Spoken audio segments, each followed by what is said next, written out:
Good afternoon or good morning, everybody. I'm working on a run of 5 of these Utmost Explorers right now, a little box that looks like this, and I'm putting these clips on. I thought this was kind of just an interesting thing to show you guys, because other people might want to use these little clips. They come off Amazon in a little 10-pack, stainless steel, cool little design. They're what holds this classifier tray on top.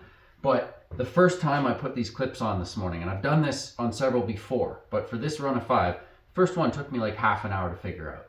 And I've kind of got it dialed in. So I just want to go through and show you some of the finer details of what I'm doing with this setup. This sluice box is 6 inches wide at the bottom, but it's about 6 1/4 at the top. So I've left the walls slightly leaned out. And that helps if you're pulling your mat up and out, you don't want the walls to tighten as it comes out, right? But these taper out slightly as well. And so when you slide this over that, just the precision fit means that it kind of, like, these are angled in, these are gently angled out, and it just sort of tucks in beautifully. Now this front piece is pressing down, and the screen actually has a fair bit of strength to it. So when you press it down against the bottom of the sluice, that's what holds your mat in place. Now there is like a little piece the mat tucks under at the head of the sluice so water doesn't get underneath it. But in order to press it into place, this is what holds it in place. So the second you remove this, your mat just slides right out. Super, super simple to do a clean out. But to get this into the right position, you may notice that it sits up high and then you actually have to squeeze it down. It takes a little bit of force to actually push this down into place. And that is where I want this clip to hold on to. So now this is clamped down into position.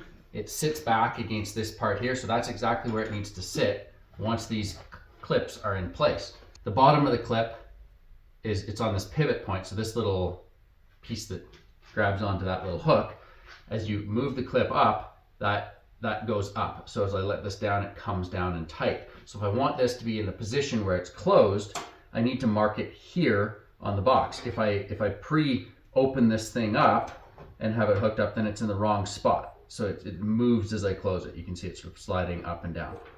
So in that position, I take my pencil here and I press it into the clip exactly where it's going to sit. Okay, that's where I want this piece. Now I can take my pencil and I'm just going to mark the side, mark around the bottom here, and mark the far side. Now I know that is where it needs to sit, so that allows me to then open this up with my fingers and press this down onto the box. So I'm lining it up with exactly the marks that I've made. And this is just a guide for the drill bit. So it keeps the drill bit from wandering out of place because I want these holes to be pretty precise. One thing real quick too is the size of hole that these stainless steel clips come with is slightly larger than this little rivet. And that's a bit unfortunate because the next size up of rivet is actually too big to fit in this hole. So I'll show you what I'm doing about that. But that slight bit of movement does allow me to not be like machine shop precision here. I'm being very precise, but it's, hand tool, but it all works out. These rivets are 1/8 inch diameter and it's 1/16 to 1/8 inch grip length. I want them as short as possible and I'll show you why.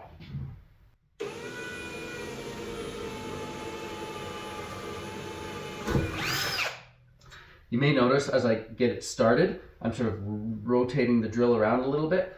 Once it starts making a hole, if it's slightly down and to the left, if you go like this, then it's going to go up and to the right, and you just make it as centered as possible on that mark. Now I've got my holes here. So what I want is on the inside here, I want this to slide in, and you'll see that rivet is right flush tight. So once it's riveted on and this piece comes out, you'll be able to run your finger over that. It's like it's not even there. So that's why I got to clean up the inside.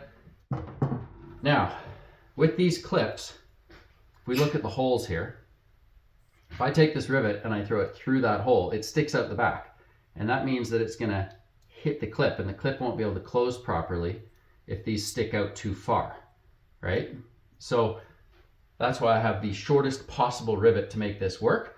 And I was thinking, well, I could put the rivet in from the outside and it won't be an issue, but then I've got those, the pieces of the rivet that stick out on the inside of the sluice, and I want to keep that as smooth as possible. I take an aluminum washer. Remember I said these holes were slightly larger than the rivet themselves. That's where this washer comes in. Basically, I'm just holding it straight to be where, like, so it's in the right position. I'm pressing in so that it's right tight in there. And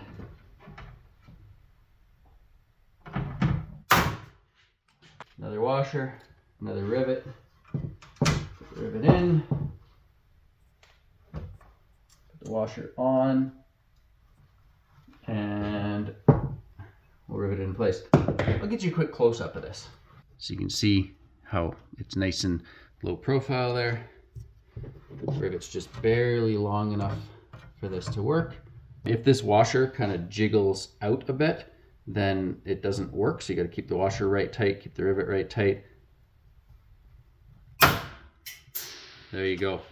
So it's a very low profile finish, but pretty solid. And that's your clip. Now I'm going to do that to the far side as well. But essentially what this looks like, you slide this on top like that. And now you'll see that's a little bit high. Doesn't want to go in. Press it in. Still too high, but that's what the clip's for, right?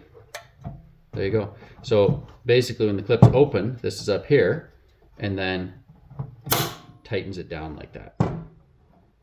Up, down. So you basically just grab it, flick it out, take it off. And that's how you put a clip on.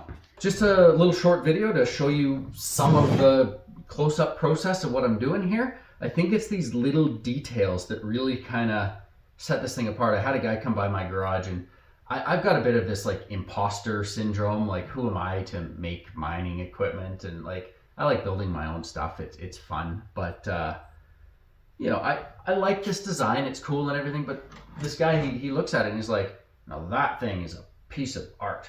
And it made me feel a little bit good about what I'm doing. And the fact that these little details, I swear, it literally took me half an hour just to put a clip on the first box I did until I get this dialed in here.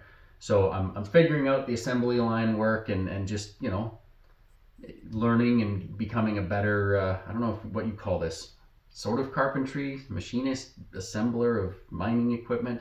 Whatever it is I'm doing, I'm getting better at it. It feels good to you know, figure things like this out. And yeah, I just wanted to share that one little part of the build. So hope y'all are having a good day, and we'll catch you in the next one.